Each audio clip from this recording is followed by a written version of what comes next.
Good morning students. आज हम class 9 maths chapter number 7 के रिगार्डिंग एक्सरसाइज 7.1 के अंदर जो हमारा लास्ट क्वेश्चन रहता था क्वेश्चन नंबर 8 उसके रिगार्डिंग बात करेंगे। ये क्वेश्चन मैंने एक अलग पार्ट में क्यों बनाया, क्योंकि इसके 4 पार्ट्स हैं तो क्वेश्चन थोड़ा लेंथी भी है। अगर उसी पार्ट में प्रीवियस पार्ट के अंदर बना देते तो जो वीडियो का पार्ट की लेंथ है वो काफी बढ़ जाती, इसलिए मैंने सिर्फ अकेले पार्ट पर। ये क्वेश्चन इंपॉर्टेंट भी है एग्जाम के पॉइंट ऑफ व्यू से, क्योंकि 4 पार्ट्स हैं तो 4 मार्क्स का तो डायरेक्ट से 4 से 5 मार्क्स का आने के चांसेस भी रहते हैं। तो देखिए इन 4 पार्ट्स को कैसे सोल्व करेंगे वन बाय वन। पहले क्वेश्चन के अंदर क्या लिखा गया है वो पढ़िए कि इन राइट एंगल ट्रायंगल जो एबीसी है, एबीसी हमारे पास एक राइट एंगल ट्रायंगल दी गई है। राइट एंगल एट सी, जो राइट एंगल दिया गया है वो सी के ऊपर दिया गया है, बिल्कुल ठीक है। और M is the mid point of hypotenuse, M जो है वो मिड पॉइंट है किसका, हाइपोटेन्यूज का, बिल्कुल जो 90 डिग्री के सामने होता है। मैंने आपको बताया था राइट एंगल ट्रायंगल के अंदर हाइपोटेन्यूज को कैसे देखते हैं, जो 90 डिग्री के सामने होता है। तो 90 डिग्री के सामने कौन है, ए बी हाइपोटेन्यूज है। तो ए बी का मिड पॉइंट कौन है, एम। तो हमें ये पता चल गया कि ए से एम और बी से एम दोनों पार्ट क्या है, इक्वल, क्योंकि मिड पॉइंट का काम क्या होता है, टू इक्वल पार्ट के अंदर डिवाइड करना। C is join to M, C को ज्वाइन किया गया एम के साथ, बिल्कुल। And produce to point D, और डी तक इसको प्रोड्यूस करें such that DM is equal to CM. अब डीएम और सीएम ये दोनों इक्वल दिए गए, ये लीजिए मैंने 2 लाइन लगा दी ताकि सेपरेट पता चल जाए। डीएम भी सीएम के इक्वल दिया हुआ, ये 2 बातें अभी तक दी हुई। Point D is join to point B, D को बी के साथ ज्वाइन भी किया कर दिया गया है, जैसा कि फिगर 7.23, ये जो फिगर है 7.23 शो है। हमें शो करना है, क्या शो करना है कि फर्स्ट पार्ट क्या है, A M C, A M C ये जो ट्रायंगल बी एम डी की क्या हो जाए, इक्वल हो जाए। और दूसरा एंगल क्या है, दूसरा पार्ट क्या है, डीबीसी, डीबीसी ये जो एंगल ये वाला पूरा एंगल, ये पूरा एंगल कितने डिग्री का हो, राइट एंगल है तो इसे क्या बोलेंगे 90 डिग्री प्रूव करना है। फिर उसके बाद में डीबीसी, डीबीसी और एसीबी इन दोनों ट्रायंगल को हमें क्या प्रूव करना है 90 डिग्री, और सीएम किसके इक्वल आ जाए, हाफ ऑफ एबी। देखिए फर्स्ट पार्ट में क्या लिखेंगे, जो 2 ट्रायंगल कॉन्ग्रुएंट प्रूफ करनी है उन्हीं ट्रायंगल को लेके चलना पड़ता है। पहले गिवन पार्ट देख लीजिए क्या है, गिवन के अंदर क्या लिखा हुआ है, in right angle triangle ABC, in right angle triangle ABC. Right angle किसके ऊपर है, सी के ऊपर है, तो सी एंगल बीच में आएगा, ए सी बी है, ठीक है। इस तरीके से एबीसी भी लिख सकते हो, एसीबी भी लिख सकते हो। एम इज मिड पॉइंट इसका एबी का, अगर एम मिड पॉइंट है तो क्या लिखोगे, एबी का मिड पॉइंट है तो ए से एम और बी से एम, ये दोनों बातें की गई। दूसरी बात, सी ज्वाइन किया गया एम के साथ, डीएम किसके इक्वल है, सी। ये 3 बातें, 2 बातें हमें दी गई। और सी एंगल अगर ये राइट एंगल में है तो सी एंगल कितने डिग्री का है, 9। ये बातें हमें दी गई। प्रूफ क्या करना है, पहले तो ये पार्ट है, दूसरा ये है, तीसरा ये है, फोर्थ ये जो, तो first second third part fourth part तक हमें प्रूफ करना है। तो ये आप किसको लिखोगे, शो दैट के अंदर ये आप चारों पार्ट लिख सकते हो, ठीक है। क्या है, first part, second part, third part और फोर्थ पार्ट। मैं इनको नहीं लिख रहा हूं क्योंकि मेरे पास आगे स्पेस नहीं बचेगा फिर प्रूफ करने के लिए। देखिए प्रूफ के अंदर फर्स्ट पार्ट क्या है, फर्स्ट पार्ट कहता है कि triangle A M C, A M C ये वाली ट्रायंगल की बात कर रहे हैं, ए एम सी बिल्कुल। दूसरी triangle B M D, B M D दूसरी ट्रायंगल की ये बात कर रहे हैं। इन दोनों ट्रायंगल को हमें कॉन्ग्रुएंट प्रूव करना। तो मैंने इस डायग्राम से अलग बना लिया, देखिए कैसे, ए एम सी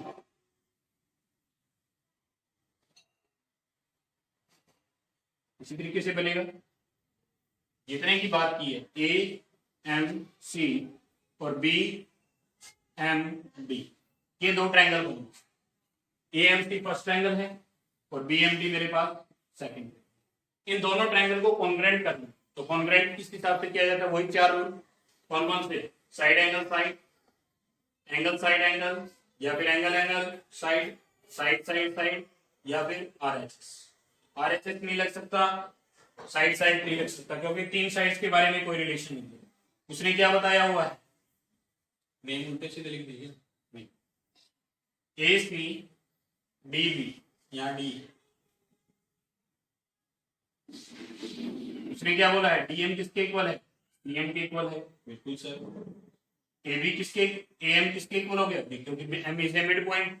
अब दो साइड के बारे में दिया होगा, तो दो साइड किसमें, ऊपर वाले में ही, यही, तो ये रूल, इस रूल के हिसाब से देखते हैं। साइड क्या, जब भी दो लाइन सेगमेंट, तो क्या यहाँ वर्टिकल अपोजिट एंगल बनेगा, क्योंकि जब भी दो लाइन एक दूसरे को क्या करती हैं, इंटरसेक्ट करती हैं, तो वहां पर कौन सा एंगल बनता है, वर्टिकल अपोजिट एंगल। और वर्टिकल अपोजिट एंगल क्या होते हैं, equal. Side angle side, side angle side हो गया रूल। साइड एंगल साइड के रूल से हम क्या कर सकते हैं, इन दोनों ट्रायंगल को कॉल देखिए। नाउ इन ट्रायंगल किसकी बात कर रहे हैं, ए एंड पी, एंड दूसरी ट्रायंगल क्या है, बी एंड डी की बात कर रहे हैं। मैंने अलग से इस फिगर के अलग से मैंने आपको ये समझा, जो प्रूफ करना है उसी का डायग्राम है।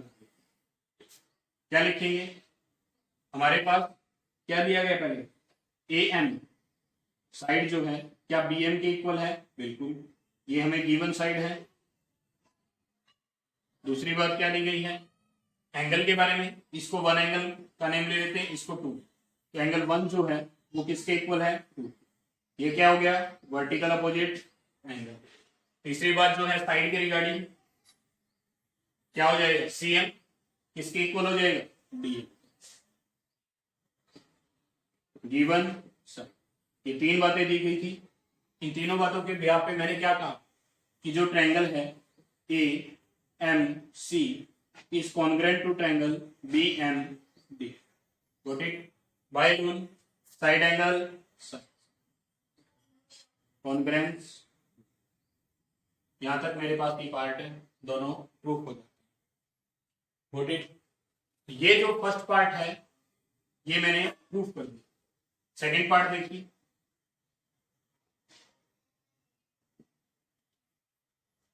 अब इस पार्ट ने हमें क्या दिया है, या कुछ भी हमें, इसके लिए हमें एक सीपीसीटी पार्ट भी प्रूफ करना पड़ेगा। वो देखिए, वो हम आगे बात करेंगे कि सीपीसीटी क्यों जरूरत पड़ रही, कि हमें डीबीसी ये जो एंगल है हमें कितने डिग्री शो करना है, 90 डिग्री शो करना। अब 90 डिग्री शो करने के लिए क्या करेंगे, अगर हम कहते हैं अगर ये दोनों ट्रायंगल कॉन्ग्रेंट है, बिल्कुल, अगर ये दोनों ट्रायंगल कॉन्ग्रेंट हैं तो इसके अंदर ये जो एंगल है इसको एंगल 3 का नेम दे देता हूं, तो इसको एंगल 4 का नेम। कोई भी दो एंगल, अगर कोई दो ट्रायंगल कॉन्ग्रेंट है तो उसके कोरस्पॉन्डिंग पार्ट क्या होते हैं, इक्वल होते हैं। तो एंगल 3 किसके इक्वल हो सकता है, 4। हमने क्या देखा कि एंगल 3 किसके इक्वल हो सकता है, एंगल 4 के, बाय सीपीसीटी। कोई भी, ये एंगल 3 इसके भी इक्वल हो सकता है, यहां अगर कोई एंगल 5 होता तो इसके इक्वल भी हो सकता है, ये एंगल 3 इसके इक्वल। कोई जरूरी नहीं है कि ऊपर है तो सिर्फ ऊपर के इक्वल होना चाहिए, नहीं, ये एंगल 3 इस 4 के भी इक्वल हो सकता है। तो हो भी गया है, होता भी है। तो एंगल 3 किसके इक्वल हो गया, 4 के, बाय सीपीसीटी। तो हमने क्या देखा फ्रॉम पार्ट फर्स्ट के अकॉर्डिंग कि अगर ये जो पार्ट इसी के साथ हम कर रहे हैं, तो हमने क्या देखा कि एंगल 3 किसके इक्वल आ गया सर, 4 के इक्वल, बाय सीपीसीटी के थ्रू। अगर एंगल 3 के इक्वल आ गया 4 सीपीसीटी के थ्रू, तो क्या लिखेंगे, अगर हमारे पास ये जो 3 और 4 है वो इक्वल हो जाते हैं इससे फर्स्ट पार्ट से बाय सीपीसीटी से। क्यों, क्योंकि मैंने दोनों ट्रायंगल को क्या किया है, कॉन्ग्रेंट किया है, तो कॉरस्पॉन्डिंग पार्ट क्या होंगे, इक्वल होंगे। तो ये जो 3 और पेयर है, 3 और 4 का जो पेयर है वो किस तरीके से, एक लेफ्ट हैंड साइड में बन रहा है, राइट में, तो कहीं ना कहीं यहाँ जेड की शेप बन रही है, बिल्कुल देख लीजिए आप, इस तरीके से जेड की शेप बन रही है, तो अल्टरनेट इंटीरियर एंगल भी तो बनेंगे। तो ये जो एंगल है अल्टरनेट इंटीरियर एंगल्स बन रहे हैं, तो these are the pair of alternate interior angles. ये जो पेयर बनेगा किसका, अल्टरनेट इंटीरियर एंगल्स। तो इस तरीके से ये डायग्राम बन गया। तो हमने अब तक क्या पढ़ा था कि जब भी कोई दो लाइन्स होती हैं उनको कोई ट्रांसवर्सल लाइन कट कर रही है, थर्ड जो लाइन होती है ट्रांसवर्सल, अगर वो कट कर रही है तो उसके अंदर pair of alternate interior angle अगर इक्वल है तो वो जो दोनों लाइंस होती है वो क्या होती हैं, पैरेलल हो जाती है। इसे converse of alternate interior angle भी कहा जाता है। तो सेम सिचुएशन यहाँ बन रही है, क्या 3 pair of alternate interior angle equal है सर, बिल्कुल है। और ये जो बी ए जो लाइन है वो एक ट्रांसवर्सल लाइन बन रही है। इन दोनों लाइन के बीच में एक ट्रांसवर्सल लाइन है जहां pair of alternate interior equal दिए गए हैं। तो ये जो दोनों लाइंस है वो क्या हो जाएंगी, पैरेलल। हम यहाँ क्या लिखेंगे कि BD line is parallel to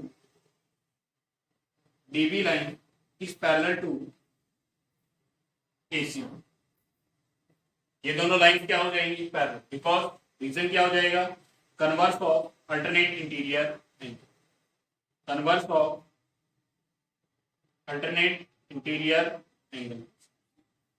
ठीक है, converse of alternate interior angle के हिसाब से हमने इसमें क्या बोल दिया, ये दोनों लाइन पैरेलल होती है। अब ये दोनों लाइन क्या हो चुकी हैं, पैरेलल हो चुकी। ठीक है, अब इस डायग्राम को एक तरीके से रखते हैं सेकंड पार्ट में। अब हमने देखा कि ये जो दोनों लाइन है डायग्राम के अंदर, ये दोनों लाइन क्या है, पैरेलल, जिसके अंदर डी बी और ए सी दिख रहे हैं। क्या इस डायग्राम के अंदर, ऊपर वाले डायग्राम के अंदर बी से सी को ज्वाइन किया गया है, बिल्कुल सर। और सी के ऊपर कितने डिग्री का एंगल दिखाया गया है, 90। अगर ये दोनों लाइंस पैरेलल हैं, कौन कौन सी, this line and this line, अगर ये दोनों लाइंस पैरेलल है तो क्या ये ट्रांसवर्सल बन सकती है, बिल्कुल बन सकती है सर। कोई जरूरी नहीं है कि दोनों लाइंस को ऐसे ही कट करें, इस तरीके से भी तो कट कर सकती है। इसी सिचुएशन के लिए हम क्या कर सकते हैं कि अगर ये दोनों लाइन पैरेलल है तो बीसी क्या बनेगी, ट्रांसवर्सल। कट करने का मतलब क्या है, ये इसको कहीं ना कहीं तो पॉइंट पे मिल रही है, मीट कर रही है, तो सेम है सिचुएशन, तो बीसी भी क्या होगी, ट्रांसवर्सल। अब ट्रांसवर्सल के सेम साइड बने हुए एंगल्स का सम कितना होता है सर, 90 डिग्री। तो क्या ये एंगल हमारे पास फाइंड आउट हो जाएगा, इन दोनों एंगल का सम क्या होगा, इन दोनों एंगल का सम कितना होता है, 90 डिग्री होता है, सॉरी 180 डिग्री होता है। ये कौन कहता है, को इंटीरियर एंगल्स की प्रॉपर्टी। तो सेम इसी सिचुएशन के अंदर अगर डीबी किसके पैरेलल है, एसी के, देन हम लिखेंगे कि DB is parallel to AC, then BC हमारे पास क्या बनेगा, ट्रांसवर्सल। बीसी को क्या बोल सकते हैं, ट्रांसवर्सल। अगर बीसी ट्रांसवर्सल बन जाता है, हम लिखेंगे यहाँ कि डीबीसी, एंगल डीबीसी, यही नेम है, डीबीसी प्लस दूसरा एंगल क्या है, angle C is equal to 180। ये क्या है, ट्रांसवर्सल के सेम साइड बने हुए दोनों एंगल का सम कितना होता है, 180। इसे क्या बोलते हैं, को इंटीरियर एंगल, को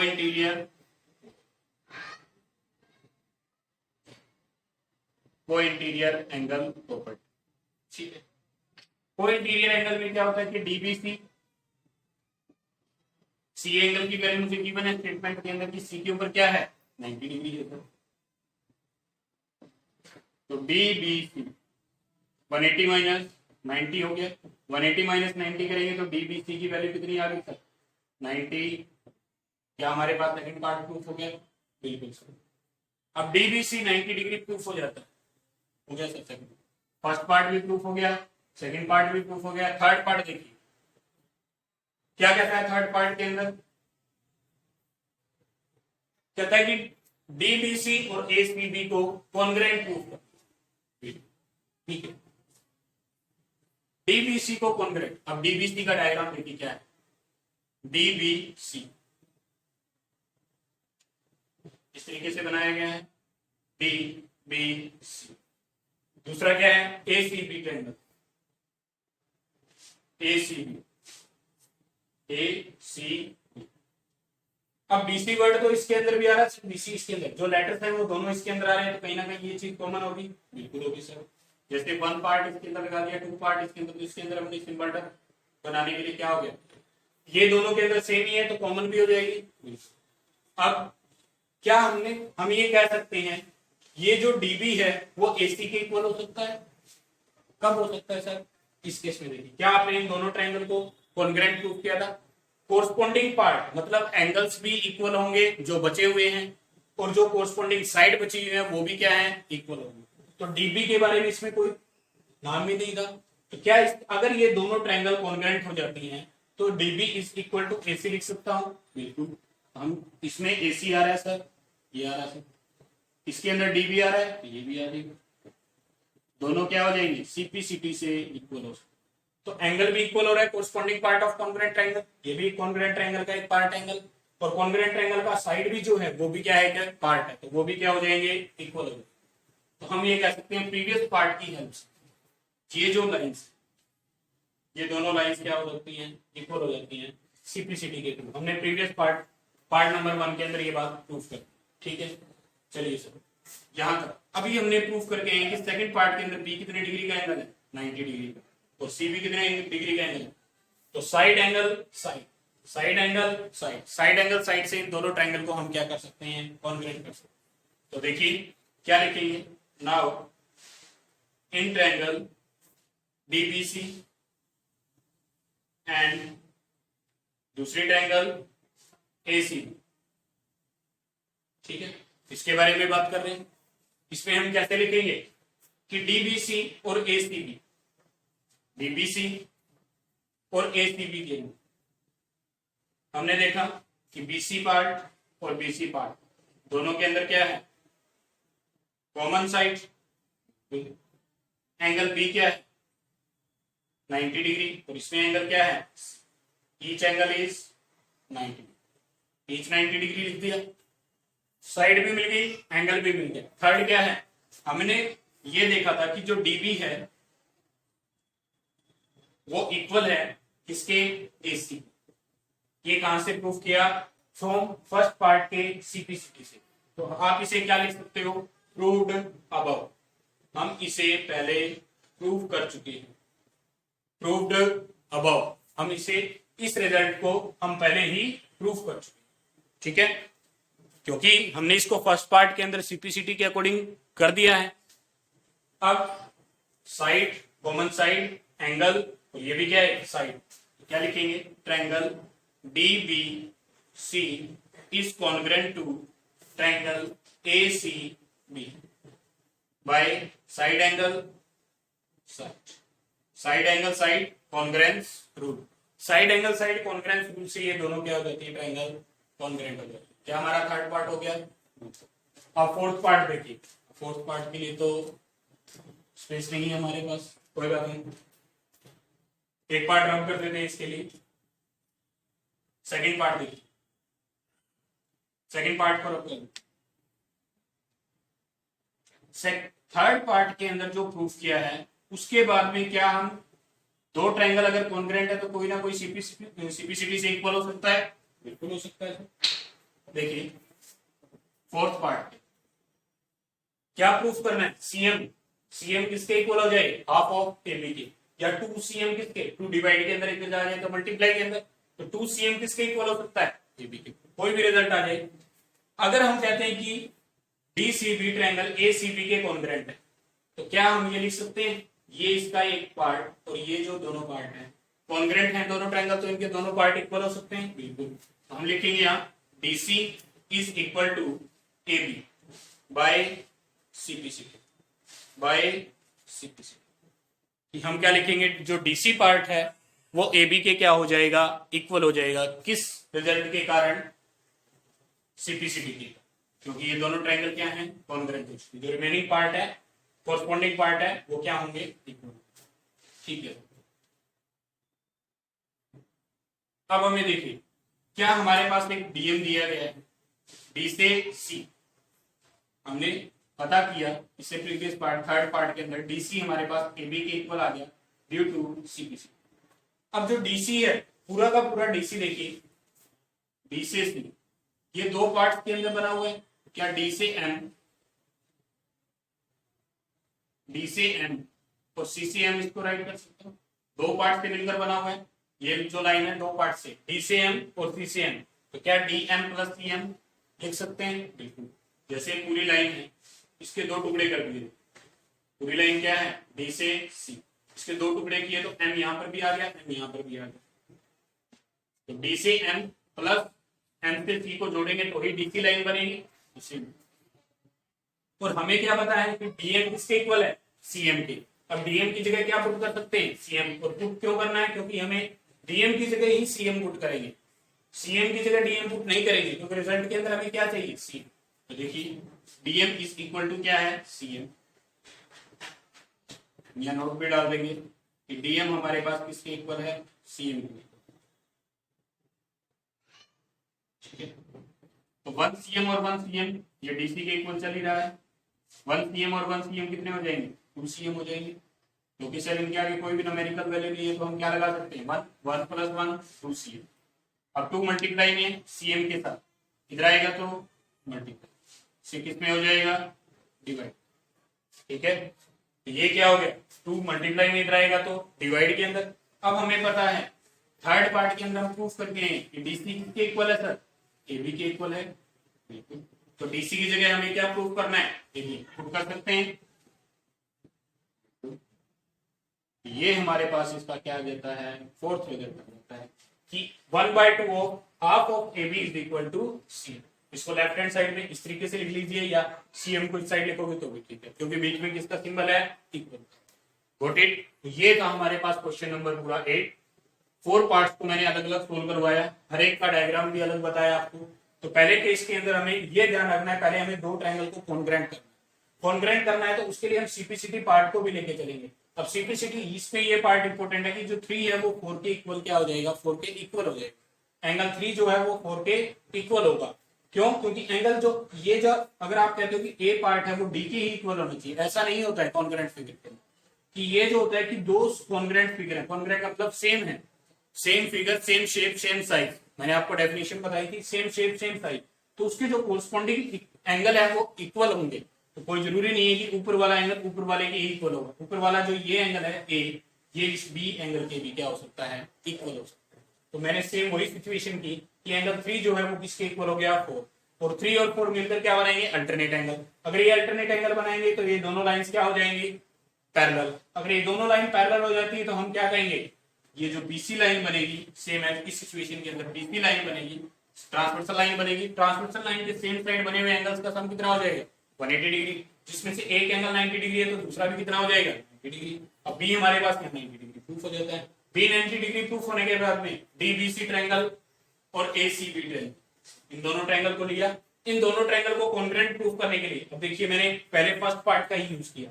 क्या एसी साइड इसके अंदर आ रही थी और डीबी साइड इसके अंदर भी आ रही थी सर।